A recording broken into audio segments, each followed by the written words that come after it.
Bonsoir à tous, bienvenue. Une page noire pour ouvrir ce flash. Le directeur général de l'Institut national de l'hygiène publique est décédé ce vendredi dans un accident de la circulation alors qu'il revenait d'une mission effectuée dans la ville de Mans.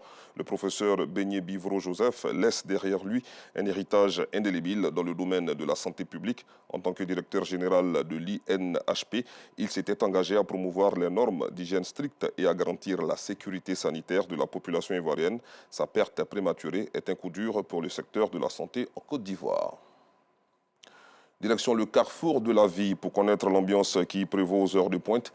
À cette période de la journée, la circulation se veut de plus en plus dense à ce carrefour situé dans la commune de Cocody. Difficile pour les piétons de traverser cette intersection car à ce lieu règne une ambiance qui attire les commerçants. Des usagers peinent aussi à trouver un véhicule. Une ambiance que vous pourrez vivre ou revivre tout à l'heure à travers le reportage de Justin Kwasi commenté par Assita Diala. Intéressons-nous à présent à la vente de costumes à ciel ouvert. Certains commerçants préfèrent la vente de costumes de friperie à ciel ouvert au lieu de les exposer dans un magasin. Quelles sont donc les raisons de leur motivation pour ce choix? Ces costumes sont-ils du goût des clients? Le constat de Yacouba Koulibaly dans la commune d'Adjamé, commenté par nous Sangaré, vous sera proposé à 19h30. Un autre calvaire à présent, celui vécu par les habitants de la commune d'Abobo, quartier Anonkwa. Ces derniers vivent dans la tristesse à cause de l'état des routes, une situation qui dure depuis des années. Il est difficile pour les automobilistes de se frayer un chemin pendant la saison pluvieuse.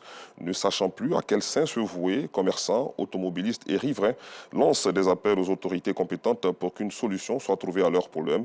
Le compte-rendu de Assita Diarra et Inza Traoré, c'est tout à l'heure. Hors de chez nous, des milliers de partisans du régime militaire issus d'un coup d'État au Niger se sont rassemblés ce vendredi près de la base militaire française à Niamey en scandant des slogans hostiles à la France. À bas la France, à bas la CEDEAO, scandaient les manifestants lors de ces rassemblements qui se tient au lendemain d'un sommet de la CEDEAO ayant donné son feu vert à une possible intervention militaire pour rétablir le président Mohamed Bazoum renversé le 26 juillet dernier. Je vous retrouve à 19h30.